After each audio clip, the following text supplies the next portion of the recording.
Bonjour à toi, auditrice, auditeur. Je suis ravi de te retrouver et de vivre une heure ensemble. Si c'est la première fois que tu nous écoutes, je tiens à te souhaiter la bienvenue. Ici, tu es chez toi. J'ai autour de la table avec moi Marina et Amandine. Comment vous allez ? Bah super, ouais. Bah, très contente d'être là, merci. Et moi donc. Aujourd'hui, nous te proposons d'aborder le thème de la reconnaissance. Dans mon métier, moi je suis aide-soignant. Je le vois régulièrement quand les patients me remercient, que ce soit par un sourire, par un geste d'affection, par un regard. Mais la reconnaissance de mon sauveur, par quoi elle peut bien passer ? Comment je peux la manifester dans mon quotidien ? Est-ce que, Marina, tu voudrais nous partager un petit moment ? Alors bien sûr, je pensais brillant à un jeu. Alors voilà, je sais pas qui est d'accord de faire un jeu sur ce studio aujourd'hui. Parce que Brillant, tu as dit qu'on allait parler de reconnaissance. Et puis ça m'a fait penser à un jeu qu'on faisait régulièrement en famille le soir, avant de nous coucher. Puis c'est un jeu qui s'appelle Haut et Creux. Alors dans l'idée, il s'agit de partager un peu notre température du jour, comment on se porte, comment on va.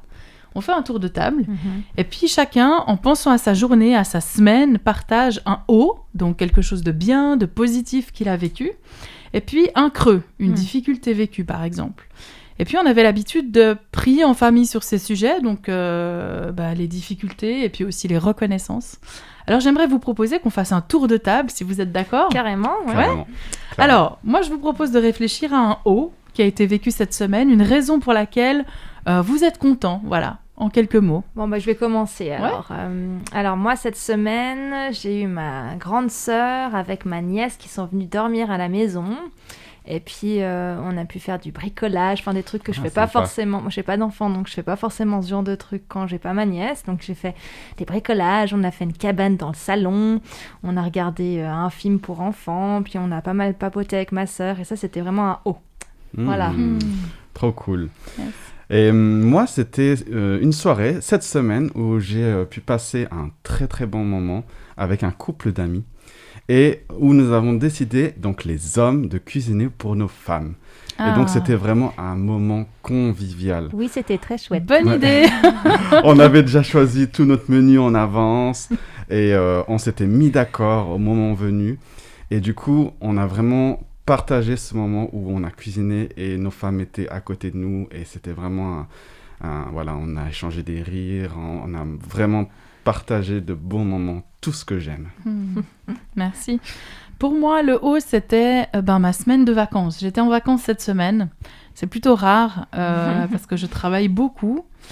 Et ça m'a fait un grand bien. J'ai vraiment pu me reposer, prendre du temps. Puis ça, c'est quelque chose qui me manque souvent beaucoup, c'est cette notion de temps. Et là, j'ai vraiment eu l'occasion d'avoir ce temps à disposition, de pouvoir revenir peut-être à l'essentiel aussi, faire des choses qui étaient importantes pour ma vie. Et puis, ça m'a fait un grand bien, vraiment. C'est cool, tant mieux. Alors voilà. Trop bien. Alors, j'ai envie de dire merci au Seigneur pour ces hauts. Et puis, j'ai une pensée finalement pour toutes ces personnes. Peut-être toi, auditeur, je ne sais pas si dans cette idée de jeu, tu as tout de suite quelque chose de haut qui te vient en tête, ou si tu as peut-être un creux qui te vient à l'esprit, ou s'il n'y a que des creux qui te viennent en tête, alors peut-être que ce jeu est un peu difficile là maintenant. Alors Amandine, est-ce que tu pourrais peut-être nous partager une promesse si nous sommes dans ce cas ? Mais tout à fait. La promesse du jour que je souhaite te proposer se trouve dans un livre de la Bible qui s'intitule « Lamentation de Jérémie ». Alors on pourrait trouver assez cocasse de trouver une promesse dans un livre qui porte un tel titre. Elle se trouve au chapitre 3, les versets 21 à 24. « Mais voici ce que je veux me rappeler. Voici ma raison d'espérer. Les bontés du Seigneur ne sont pas épuisées. Il n'est pas au bout de son amour. Sa bonté se renouvelle chaque matin. Que ta fidélité est grande, Seigneur. Je le dis, le Seigneur est mon trésor. Voilà pourquoi j'espère en lui. » Ah, ça fait du bien, ça fait du bien. Une très belle promesse. Les bontés de Dieu se renouvellent chaque matin. Et même si je traverse des hauts et des creux, mon espoir est en lui. Mon trésor est en lui. Les deux chansons qui vont suivre sont de Sébastien Demrey et d'Exo. Elle nous parle de louer Dieu en toutes circonstances. Et quand les difficultés arrivent, quand le ciel s'assombrit, rappelle-toi des choses positives de ta vie.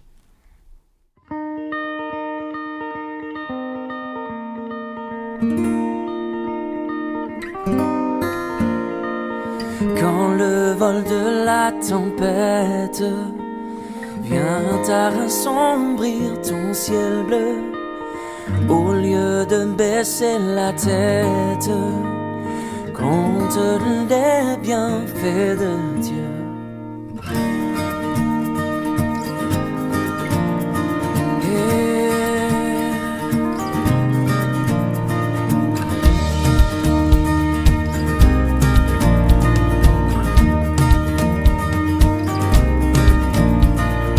Quand sur la route glissante, tu chancelles sous ta croix, pense à cette main puissante qui t'a béni tant de fois. Compte les bienfaits de Dieu, mets-les tous devant tes yeux, et tu verras en adorant combien le nom en est grand.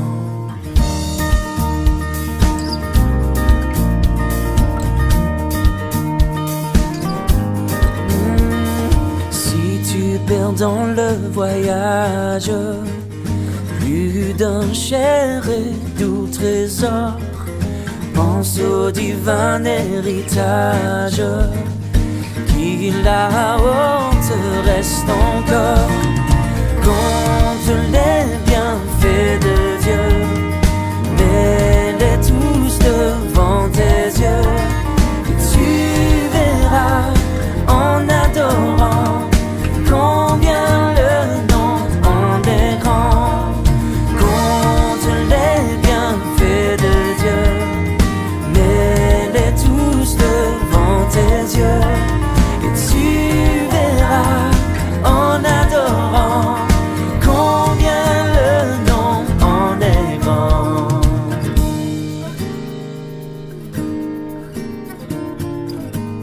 Yeah.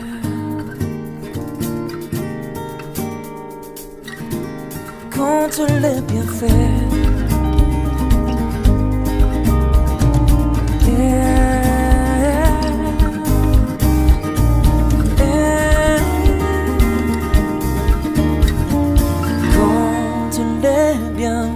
De Dieu, mets-les tous devant tes yeux, et tu verras en adorant combien le nom en est grand. Compte les bienfaits de Dieu, mets-les tous devant tes yeux, et tu verras en adorant combien le nom en est grand. Oh oui, tu verras en adorant combien le nom en est grand.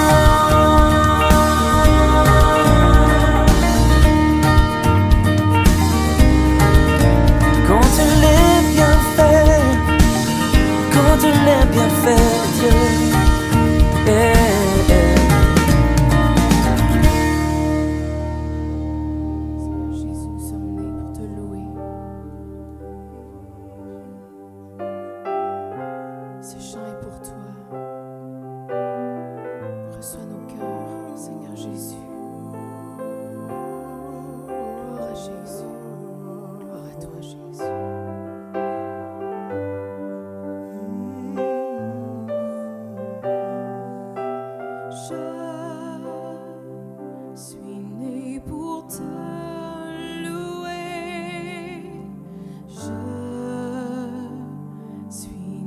Pour gloire.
la raison pour laquelle je vis. C'est la raison pour laquelle je vis.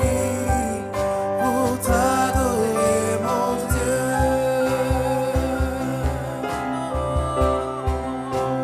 C'est la raison pour laquelle je vis. C'est la raison.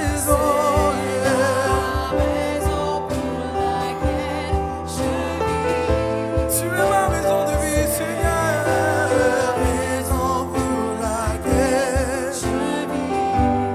Pour t'adorer, mon Dieu.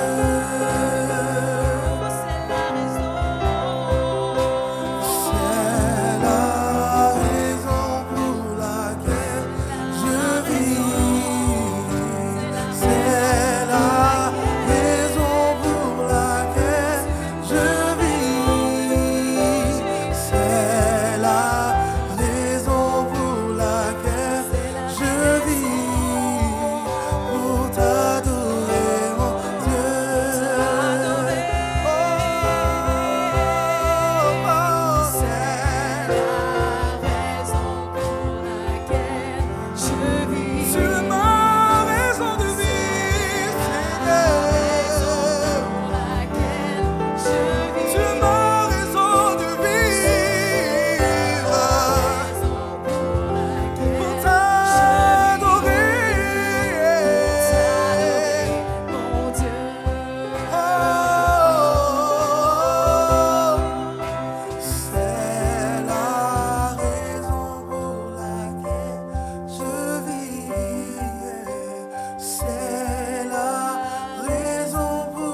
la raison pour laquelle je vis. C'est la raison pour laquelle je vis. Pour t'adorer, mon Dieu. C'est la raison pour laquelle, c'est la raison pour laquelle je vis. C'est la raison pour laquelle je vis. C'est la raison pour laquelle je vis. Pour t'adorer, mon Dieu.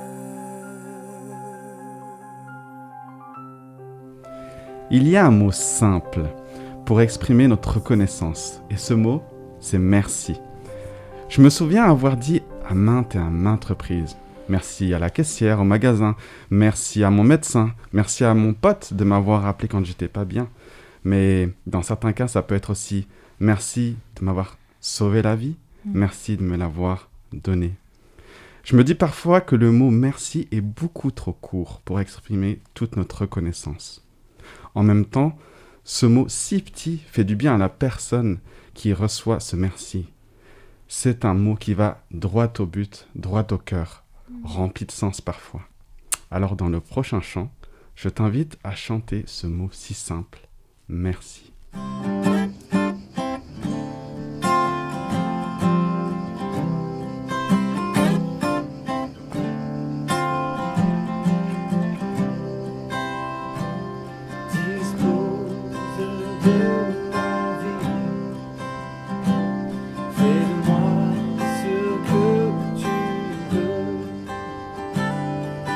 Fais que les dons de mes envies soient des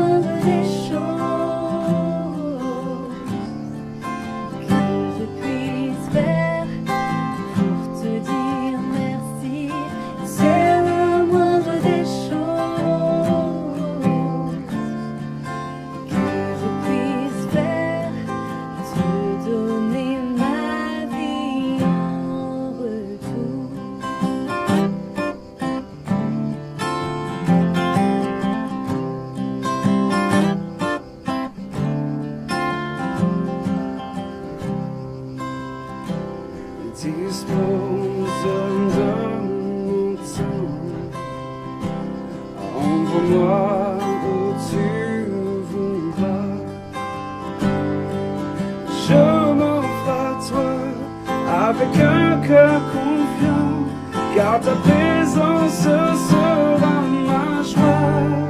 C'est la moindre des choses que je puisse faire pour te dire merci. C'est la moindre des choses que je puisse faire, te donner ma vie en retour.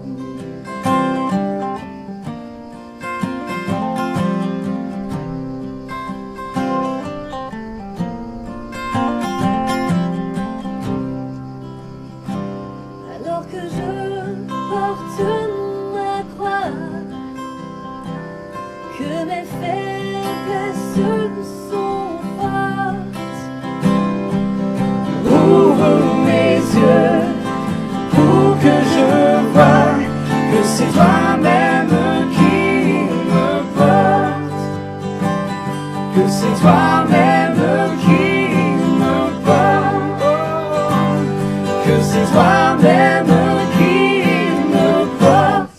C'est la moindre des choses que je puisse faire pour te dire merci. C'est la moindre des choses que je puisse faire, te donner ma vie en retour.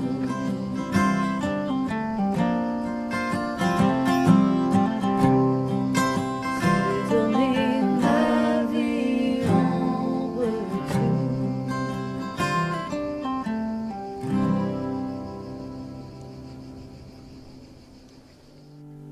C'est la moindre des choses. Merci. Merci pour ce beau chant.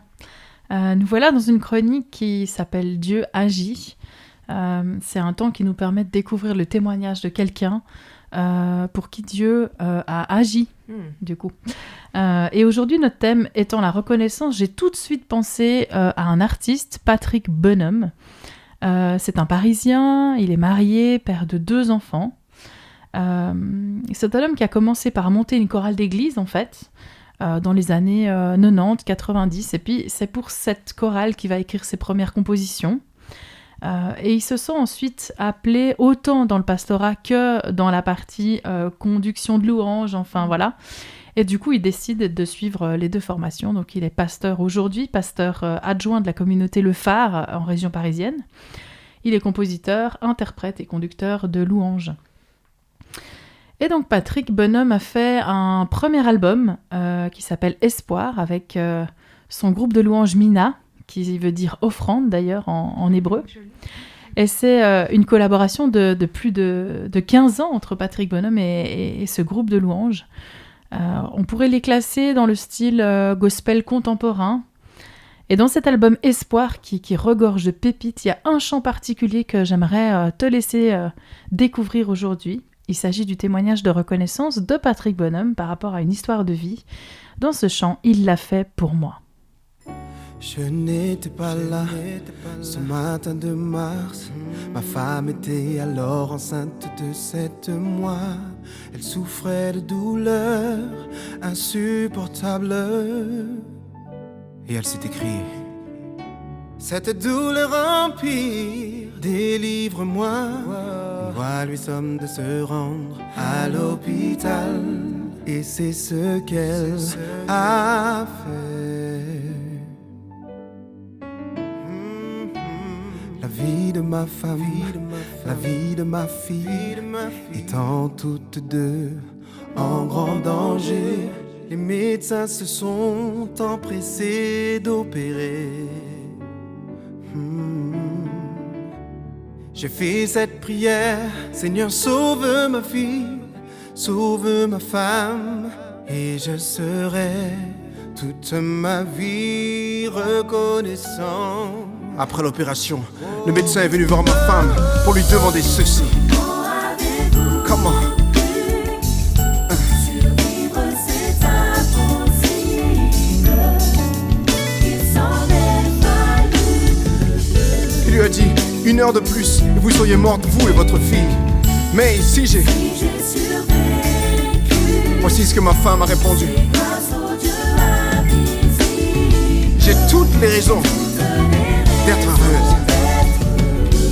Alors excuse-moi si je danse, mais si tu me demandes, hey, Pourquoi je chantais, pourquoi je dansais, pourquoi je vis et pourquoi je crois, pourquoi je crois que mon Dieu peut faire des miracles, c'est parce qu'il a fait pour moi. parce qu'il l'a fait pour moi. Alléluia, merci Seigneur.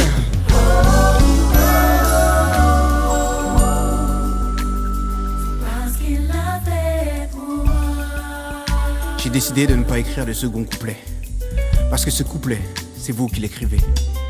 Ce que je viens de vous raconter n'est pas une histoire inventée toute pièce, mais le témoignage bien réel de ma propre famille, aussi réel que votre propre vie. Maintenant, souvenez-vous de ce que Dieu a fait pour vous. Il se peut que vous étiez comme moi dans une situation où il n'y avait pas d'issue, mais Dieu a su créer un chemin là où il n'y en avait pas. Alléluia. Merci Seigneur. Il fallait un miracle pour vous sortir de votre impasse. Et maintenant, vous avez la certitude que Dieu l'a opéré. À celui qui a pris ma tristesse et l'a changée en joie, qui m'a évité le deuil et m'a donné la joie en abondance, je voudrais dédier ce morceau. Je sais que tout le monde ne me croit pas, pas plus que ceux qui vous ont vu dans votre tristesse vous battre contre cette maladie, cette difficulté ou ce problème pour lequel personne n'avait de solution. Mais maintenant vous vous tenez dans la joie, guéris, apaisés. Et ces mêmes gens vous posent cette question. Comment avez-vous pu survivre? Il s'en est fallu de peu. Maintenant, lève la tête, regardez dans les yeux et réponds-leur. Si j'ai survécu, c'est grâce au Dieu invisible. Alléluia. J'ai toutes les raisons d'être heureux. Maintenant, écoute-moi bien. Si tu me demandes pourquoi je chante et pourquoi je danse et même pourquoi je vis et pourquoi je crois, alléluia, j'aimerais te dire, personne ne me l'a raconté, c'est parce que je l'ai vécu moi-même. Alléluia. Laisse-moi chanter pour mon Dieu, laisse-moi danser pour lui, parce que c'est lui qui est l'auteur de ma délivrance. Merci Seigneur. Alléluia. Personne ne me poussera à chanter pour lui. Il a trop fait pour moi.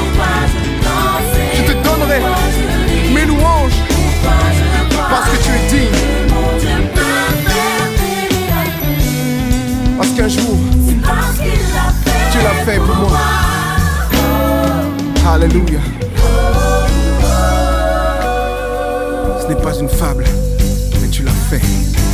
Il a changé mes larmes de peine en larmes de joie, d'allégresse. Mon Dieu tient toujours ses promesses. Rien au monde ne me séparera de toi. Tu m'as sauvé. Sauvé, Hein. tu m'as sauvé. Aujourd'hui, j'ai compris. Sauvé, tu m'as Ce n'est pas grâce à un homme, sauvé. grâce à mes propres efforts, mais c'est toi. Sauvé, tu Tu m'as sauvé. sauvé. Alléluia. Oui, je sais que parmi ceux et celles qui nous écoutent, il y en a qui sont découragés et qui se demandent où est Dieu dans leur tempête. Il y en a qui se disent, punaise, mais Dieu, il a agi pour ce Patrick Bonhomme et moi alors. Et ce matin, j'aimerais prier pour toi. Je t'invite à dire à Dieu, je pose à tes pieds ma souffrance. Je pose à tes pieds mon chagrin. Je pose à tes pieds ce fardeau qui me pèse tant, cette incompréhension, cette révolte, cette peur, ce désespoir même peut-être. Seigneur, viens changer mes larmes de peine en larmes de joie, de paix et d'espérance.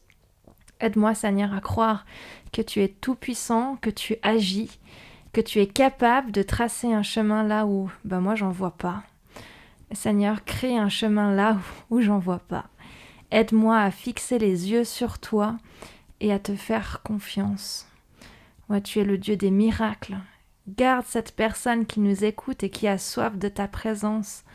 Donne-lui la patience d'attendre ton intervention. Ouvre ses yeux, qu'elle te voie et qu'elle voie comment tu agis déjà dans sa vie. Au nom de Jésus-Christ. Amen. Amen.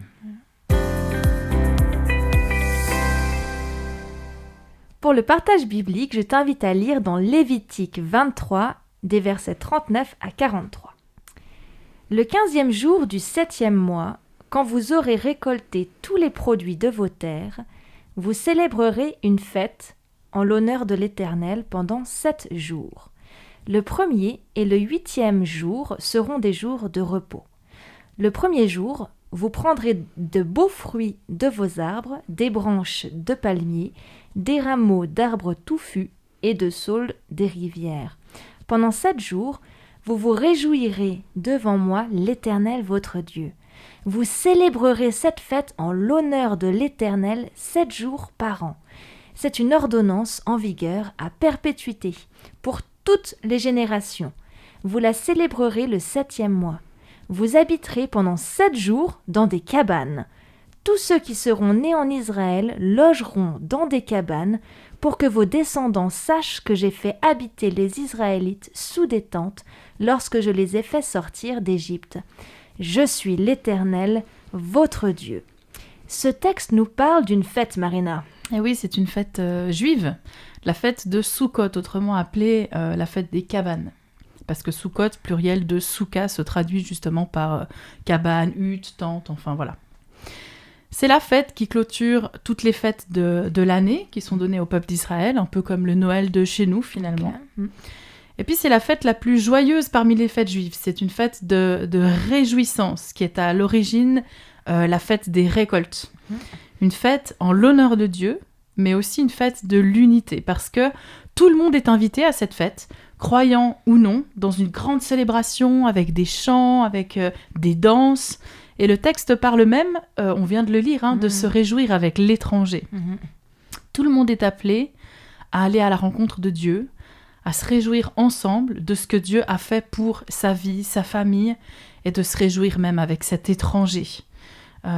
Une reconnaissance aussi pour ce que Dieu a fait pour la communauté, par exemple. Le texte dit « vous vous réjouirez », versets 39 et 41. Ça semblait inviter à un temps de joie, de reconnaissance, en fait. Oui, alors on a d'abord ici une notion de fête, de célébration, de joie pour remercier Dieu pour la récolte de l'année, en fait, c'était ça. Pour ses bienfaits pour l'année écoulée, parce que le texte nous dit « Quand vous aurez récolté tous les produits de vos terres, vous célébrerez une fête en l'honneur de l'Éternel. » Et c'est amusant de se dire que, quelque part, la fête de Thanksgiving, qu'on connaît un peu comme une fête de gratitude, de reconnaissance en fin d'année, dans certains pays comme le Canada, les États-Unis, existait déjà. Mais nous y reviendrons un peu plus tard. Le temps des récoltes terminé, les greniers sont pleins. Nous sommes invités à un temps pour remercier Dieu d'avoir pourvu aux besoins de notre année, un temps pour s'arrêter, regarder en arrière et se souvenir que finalement, ce Dieu n'a jamais été bien loin de nous dans cette année qu'on est en train de vivre, même si elle a été peut-être difficile. Bon, le texte dit aussi, verset 42, « Vous habiterez pendant 7 jours dans des cabanes, pour que vos descendants sachent que j'ai fait habiter les Israélites sous des tentes lorsque je les ai fait sortir d'Égypte. » Donc un temps pour demeurer, quoi. Ouais, Dieu demande aux Juifs de demeurer dans des huttes, une hutte par famille dans la cour, sur le toit, sur le chemin, sur les places publiques. Et quand vous allez en Israël, dans cette période de l'année, vous voyez tout un tas de huttes, de cabanes faites de branchages, des choses de fortune, où riches et pauvres, tout le monde doit aller, ou est appelé à aller dans une tente. Et j'aime cette idée d'égalité que la fête propose. Bon, moi, il y a quelque chose qui m'intrigue quand même, moi qui suis particulièrement frileuse. Sukkot a lieu au mois de septembre, quand l'automne arrive, que l'air se rafraîchit. On cherche plutôt la chaleur de la cheminée, non, à cette période? Ah oui, je me mets à la place des Juifs, qui quittent le confort de leur maison alors qu'ils viennent de récolter tous les produits de la terre, que les granges sont pleines.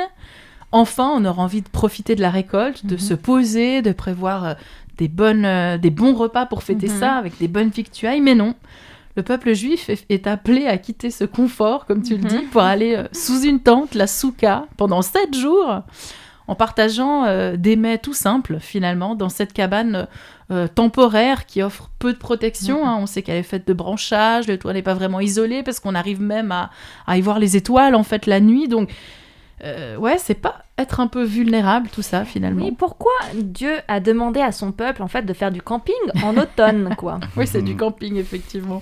La réponse est dans le verset 43. « Afin que vos générations sachent que j'ai fait habiter les Israélites sous des tentes quand je les ai fait sortir d'Égypte.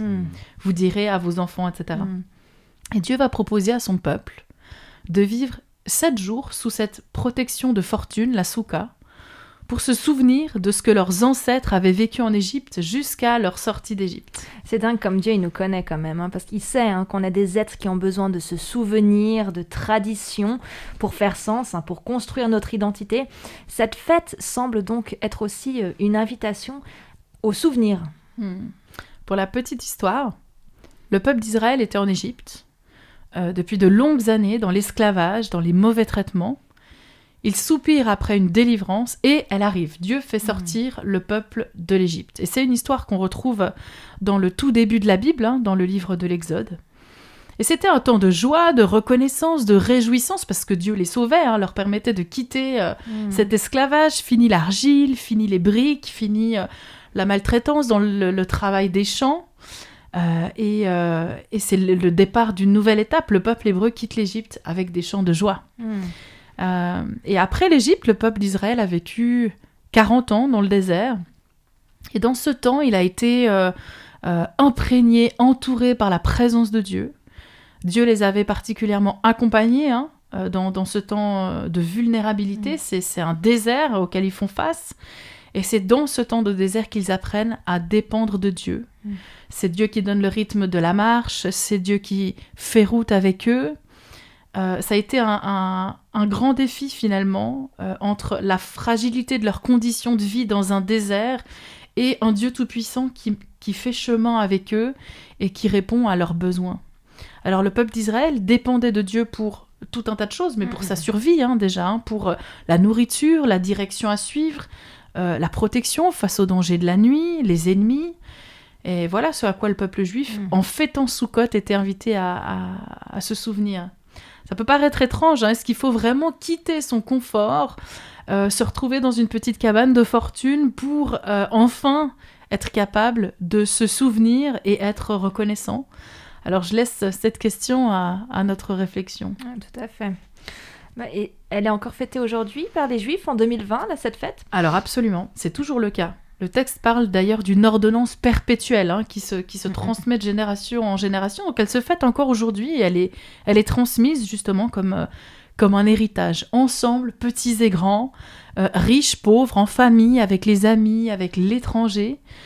J'imagine d'ailleurs une famille avec de jeunes enfants qui n'ont pas connu toute cette vie de désert parce que c'était bien trop avant, qui n'ont pas connu donc cet esclavage, qui n'ont pas vu Dieu agir finalement dans toutes ces étapes que le peuple hébreu a pu connaître, ce Dieu qui donne du pain, qui donne de l'eau en abondance. Ils n'ont pas expérimenté peut-être suffisamment combien Dieu peut pourvoir. Et là, alors que cette famille se réunit jusqu'à l'étranger, et se retrouve sous cette cabane pendant 7 jours. Les parents transmettent. Et là, il y a ce fort temps de transmission. Les parents transmettent à leur auditoire, leurs enfants, l'étranger, ce que les grands-parents, les arrière-grands-parents ont vécu. Comment Dieu a pris soin, comment Dieu a répondu. Et voilà, la douleur de l'esclavage, l'aspiration à la liberté, la délivrance. Et puis l'apprentissage difficile d'une liberté et aussi de ses responsabilités finalement, les 40 ans dans le désert et la main de Dieu. On parle d'ici du coup aussi d'une dimension de témoignage en fait. Oui, raconter du vécu, c'est ça Amandine. Partager son histoire de vie, son expérience, rappeler comment Dieu a agi et prendre le temps ensemble du remerciement, de la gratitude. Faire une pause, c'est quelque part faire le point, se retirer peut-être de notre quotidien, de prendre le recul, prendre le temps de se retrouver soi-même et surtout prendre le temps de se souvenir. un temps pour tirer de ce que je vis quelques sujets de reconnaissance, et on a vu tout à l'heure à quel point c'est pas toujours facile. Le partager en famille, entre amis, ici c'est un regard sur l'année écoulée, finalement, le dur labeur, peut-être une météo pas toujours clémente, peut-être des difficultés financières ou matérielles en cours d'année. Un temps pour se souvenir de ce que Dieu fait durant cette année et l'expérimenter, expérimenter la reconnaissance. C'est ça le but de la fête de Sukkot, un temps pour se souvenir de toutes les étapes par lesquelles tu es passé cette année. Alors peut-être quelles sont tes difficultés, tes défis, tes peurs, est-ce que tu arrives à les avoir en mémoire, tes sujets de tristesse durant l'année, est-ce que tu as vécu des inquiétudes, et surtout comment Dieu a travaillé avec tout ça, comment il est intervenu, quels sont tes sujets de joie quand tu regardes ton quotidien, quand tu regardes l'année écoulée. Ouais, prendre le temps de dire merci. Moi, ça me rappelle une soirée de début de sabbat avec des amis. C'était une période très difficile dans ma famille et j'avais pas grand monde à qui en parler. Et j'arrive donc à cette soirée et alors que la vie est plutôt, en tout cas pour moi, sombre et assez douloureuse, une de mes amies propose un tour de table pour que chacun dise un merci pour ce qu'il vit en ce moment. Et en fait, la pauvre, c'est pas de sa faute, mais je l'ai presque vécu comme une agression, en fait. Parce que je me sentais un peu seule face à ma souffrance. Et en plus, on me demande de dire merci, quoi. Et justement, ça a été un exercice de me dire, bon, à travers tout ce chaos que je vis, qu'est-ce qu'il y a de positif, en fait ? Est-ce qu'il y a seulement un sujet de remerciement ? Et je pense pas être la seule à avoir déjà vécu ça. Alors, moi, ça m'a fait réfléchir sur le fait que de dire merci à Dieu dans ces moments-là, c'est pas ignorer son vécu du moment, mais c'est s'ouvrir à un autre regard. C'est nous décentrer de nos souffrances. Parfois, c'est un choix, pas toujours facile, mais parce que Dieu nous invite à regarder plus loin. Et j'ai l'habitude de dire à moi-même puis à mes proches quand c'est une période difficile, allez, il y a un après. Et moi, ça m'aide à accepter de m'ouvrir à cet autre regard, celui notamment qui regarde à la croix. Au final, merci Jésus, parce que la victoire, elle est déjà là. Tu as déjà vaincu le mal par ta mort et ta résurrection. Merci, parce qu'il y a cette espérance de ton retour, parce qu'il y a un après à ma souffrance d'aujourd'hui. Peut-être que ça sera sur cette terre, et peut-être ça sera un jour avec toi, et ça j'en suis sûre, dans l'éternité. Ouais, c'est vrai que c'est pas toujours simple. On oublie vite dans les temps de désert les petites choses qui ont été bonnes pour nous. On peine aussi à prendre finalement du recul sur notre situation et voir, comme tu le dis Amandine, là où Dieu a agi. Et dans ce questionnement-là, je me dis que finalement la reconnaissance c'est quelque chose qui s'apprend. C'est pour ça que le texte nous parle aussi de cette dimension du souvenir et du souvenir ensemble. Parce que ce partage de génération en génération nous aide à nous souvenir ensemble. Et ça, c'est une dimension importante, la solidarité pour ne pas oublier. Alors peut-être que tu n'as pas l'occasion de te souvenir avec quelqu'un, mais alors peut-être que ce que tu peux faire, c'est de noter les choses pour ne pas les oublier, d'écrire ton histoire. Tu peux prolonger un peu ce temps de pause là pour être reconnaissant, dénicher dans ce que tu écris un sujet de reconnaissance, te réjouir des réussites de cette année, des défis relevés. Réjouis-toi parce que tu es encore debout, parce que ça a gravement secoué mais que tu es toujours là. Prends le temps de remercier Dieu pour son soutien, pour sa présence, pour les belles choses de cette année. Un temps pour se souvenir, un temps pour se réjouir, et puis un temps pour demeurer. C'est ça l'essentiel de la fête de Sukkot. Et tu peux découvrir du coup que cette fête Sukkot devient alors le temps de ta joie. Parce que les bénédictions sont là. Parce que Dieu aura répondu, parce qu'il se sera fait présent dans ton quotidien. Et voilà, c'est ce que je te souhaite en tout cas, de vivre cette expérience du souvenir. Alors peut-être seul, peut-être avec tes proches, dans cette cabane de fortune, ou dans un lieu qui te semble familier, que l'Éternel continue à prendre soin de toi comme il sait si bien le faire, et que toi tu trouves un temps pour faire le point, un petit temps d'arrêt, pour te rappeler de comment Dieu a agi durant cette année, pour prendre le temps de lui dire merci, et de repartir confiant vers une nouvelle année. Alors voilà, on te souhaite une belle marche avec Dieu. Amen, ouais.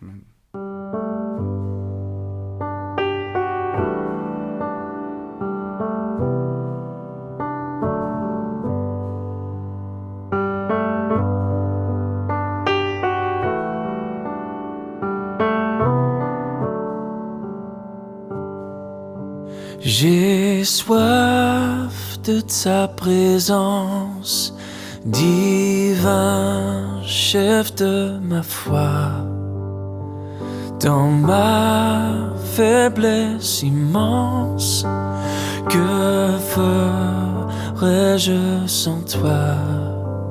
Chaque jour, à chaque heure, j'ai besoin de toi.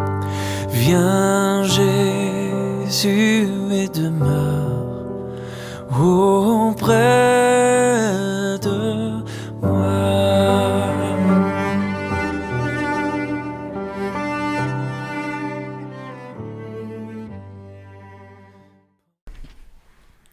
Alors je suis depuis des années le blog d'une femme chrétienne, épouse d'un pasteur et maman de 3 enfants que j'admire beaucoup, qui s'appelle Daisy Rivero. Elle a aujourd'hui un site qui s'appelle Foi et Famille sur WordPress, dans lequel elle partage des idées pour vivre la foi et puis prendre soin les uns des autres en couple et en famille.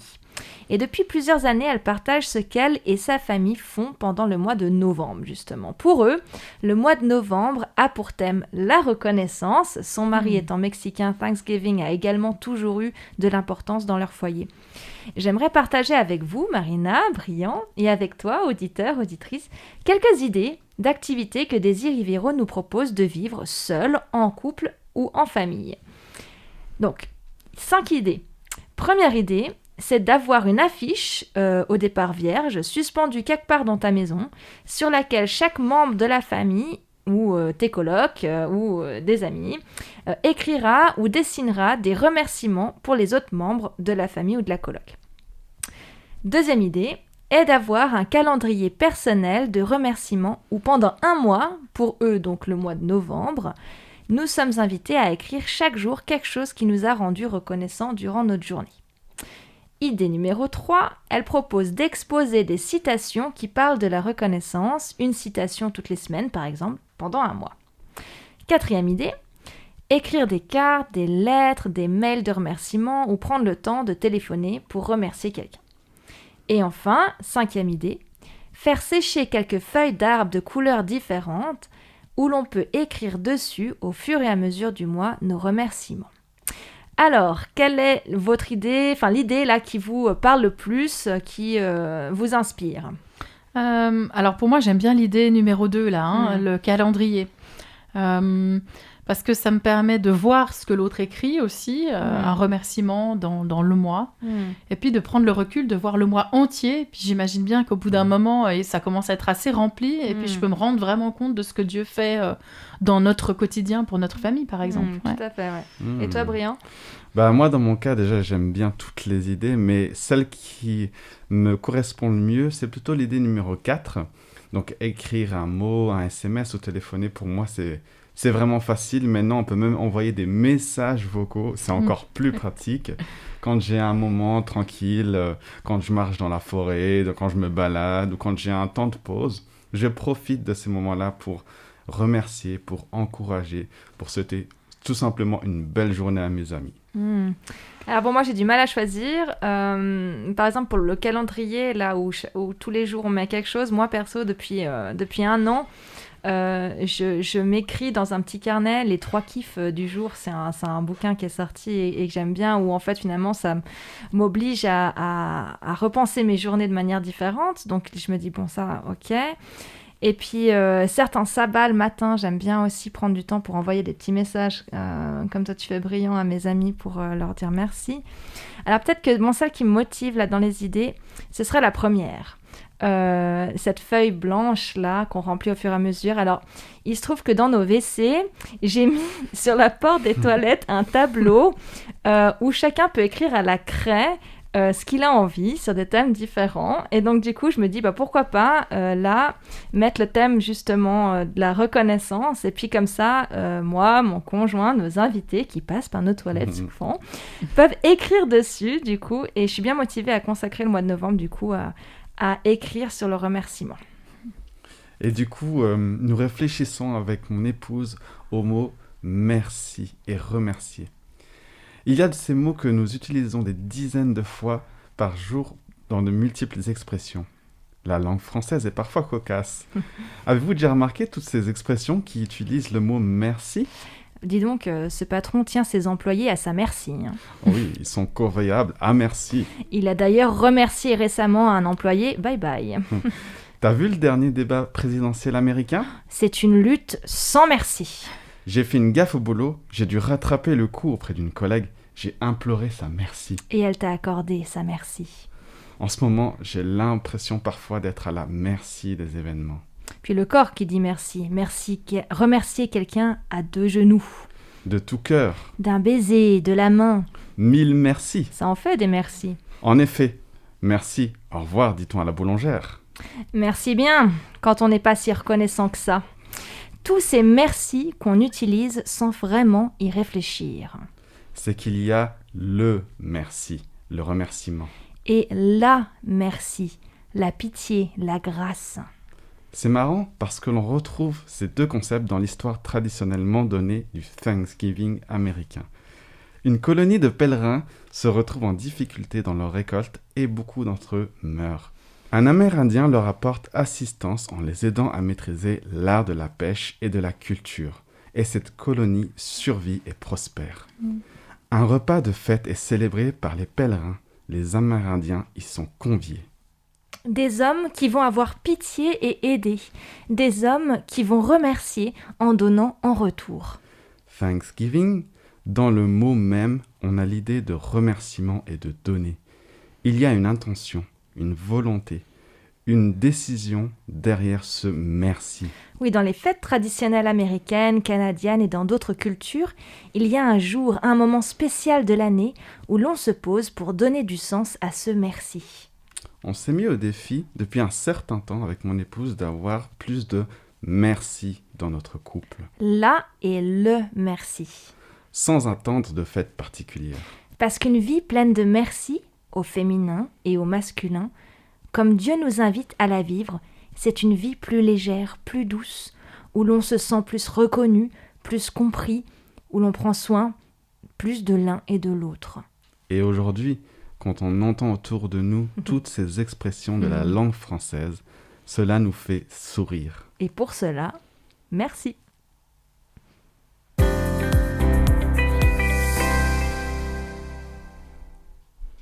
Dans les services de culte traditionnels, on vit souvent un temps d'offrande. Reconnaissant, je veux à mon tour rendre à celui à qui je dois toute une part de ce qu'il m'a donné. Quelle offrande est-ce que je veux donner, rendre aujourd'hui à Dieu? Alors je me tourne vers vous, Brillant, Marina. Si aujourd'hui tu devais offrir, donner ou rendre quelque chose à Dieu comme offrande, ce serait quoi? Alors, ce qui m'est venu en tête, et je l'ai amené ici, c'est la pièce de 5 francs suisses. Une grosse pièce bien sympa, avec un bel écusson suisse. C'est vrai qu'elle est jolie. Hein. Ouais, elle est sympa. Hein. Je suis assez fière, en fait, de cette pièce. Je la trouve vraiment jolie. Et j'ai toujours une pièce de 5 francs dans mon porte-monnaie. Alors, c'est à prendre pas comme un truc magique, porte-bonheur et tout ça, mais plus comme un clin d'œil de Dieu. Parce que cette pièce a une particularité et elle m'est assez symbolique. Parce que vous allez trouver, si vous regardez un peu sur la tranche, une petite écriture, une petite phrase écrite, et c'est écrit « Dominus providebit », traduction « Dieu pourvoira ». Et cette pièce est toujours sur moi pour me rappeler, à chaque fois que je fais un don d'argent, à chaque fois que je paye quelque chose, mes courses, mon essence, mes factures, que c'est Dieu qui pourvoit. Et qu'il va continuer à pourvoir pour mes finances, pour toutes mes dépenses, pour ma nourriture, pour mon matériel finalement, mon essentiel. Et l'offrande que je veux donner à Dieu aujourd'hui, c'est ma reconnaissance de ce qu'il a déjà pourvu et ma confiance en lui, que je veux renouveler chaque jour dans mes courses, dans les factures que je paye, etc. Je veux lui dire que j'ai confiance en lui parce qu'il a pourvu et je crois, comme le dit cette pièce, qu'il pourvoira encore. Eh ben moi, l'idée d'offrande me fait écho quand je marche dans la rue et que je croise des sans domicile fixe. Je me sens parfois mal à l'aise, je ne sais pas toujours comment réagir.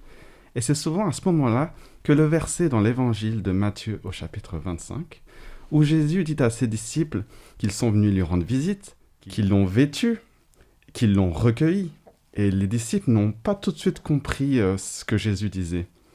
Mais Jésus apporte une précision qui dit « Dans la mesure où vous l'avez fait aux plus petits, à vos frères, c'est à moi que vous l'avez fait. » Du coup, cette offrande que je fais à ces personnes, mais qui pourraient être de mon entourage ou des connaissances, c'est comme si je le faisais aussi directement à Dieu, au Très-Haut.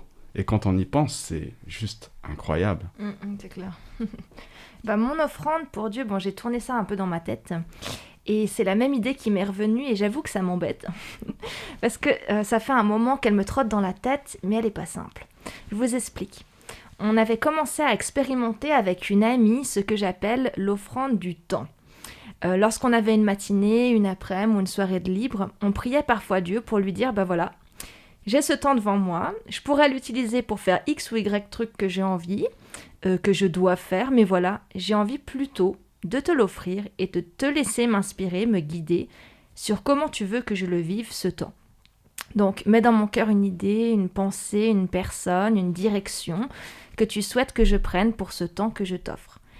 La femme qui nous avait inspirés à faire cette démarche avait elle-même témoigné qu'en offrant à Dieu 2 demi-journées libres, une jeune femme était venue à sa rencontre pour lui poser des questions sur Dieu et du coup, une relation d'échange s'était installée entre elles et ces échanges ont en fait continué sur plusieurs mois et cette femme a finalement donné son cœur à Jésus. Bref, c'est un lâcher-prise, pas évident, mais plein de surprises et d'aventures. Et parce que Dieu m'a tant béni, j'aimerais réessayer, donc là, je le dis à la radio, donc je m'engage, dans les prochaines semaines, à lui faire une offrande de mon temps. Et toi, cher auditeur, chère auditrice, qu'est-ce que tu souhaiterais offrir comme offrande à Dieu aujourd'hui ?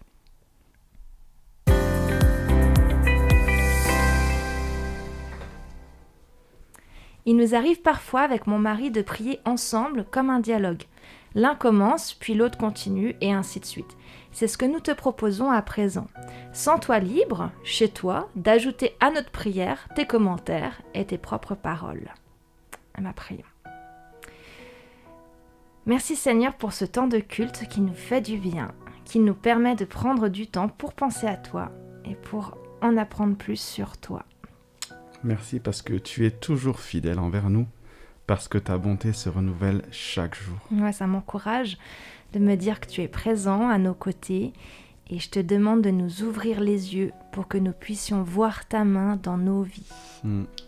Et merci parce que je sais que dans les combats, dans mes défis, dans mes tempêtes, tu es là avec moi et tu ne m'abandonnes pas. Je te loue pour qui tu es grand, tu es beau, tu es mon ami, tu es mon père, tu es ma mère et j'aime passer ces temps avec toi. Merci pour cette relation que tu veux créer avec moi et je suis reconnaissant de la patience que tu peux avoir à mon égard. Je te confie nos familles, nos amis, nos collègues, nos voisins, nos dirigeants. Bénis-les. Donne-leur ta paix que l'on a tant besoin, Seigneur. Protège-les, remplis-les de ton Saint-Esprit, de ta sagesse et aide-nous à être présents pour eux, à participer à notre échelle, à faire de ce monde un monde plus doux, plus bienveillant. C'est avec nos simples mots que nous t'adressons cette prière, à toi notre Sauveur. Au nom de Jésus. Amen. Amen. Voilà dans notre chronique action. Et je voulais parler d'un livre de reconnaissance que je remplis à chaque fois que Dieu fait quelque chose de vraiment spécial dans ma vie puis qui relève pour moi du miracle.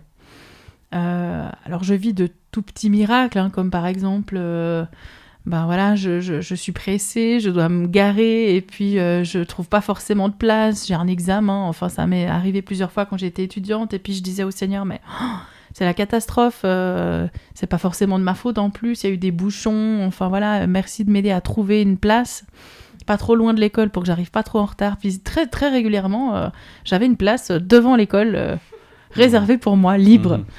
Donc voilà, c'est des petites anecdotes que j'aime noter dans ce livre de reconnaissance. Et puis, j'ai vécu aussi des grands miracles parfois. Et quand je passe par des moments de doute, de questionnement, de déception, d'épreuve, j'ai plaisir à relire ce cahier de reconnaissance, ce cahier de miracles, parce que ça me rappelle comment Dieu a agi dans ma vie par le passé. Et puis ça me dit aussi quelque part au fond de moi qu'il n'y a aucune raison qu'il ne fasse pas la même chose encore aujourd'hui. Et donc, ça me donne un petit peu de recul sur ma situation, sur mon vécu. Et puis, ça m'aide à me reconnecter avec la reconnaissance plutôt que de m'apitoyer sur mon sort, sur ce que je suis en train de vivre.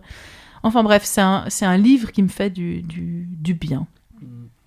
Et j'aimerais t'inviter à faire toi aussi un livre de reconnaissance.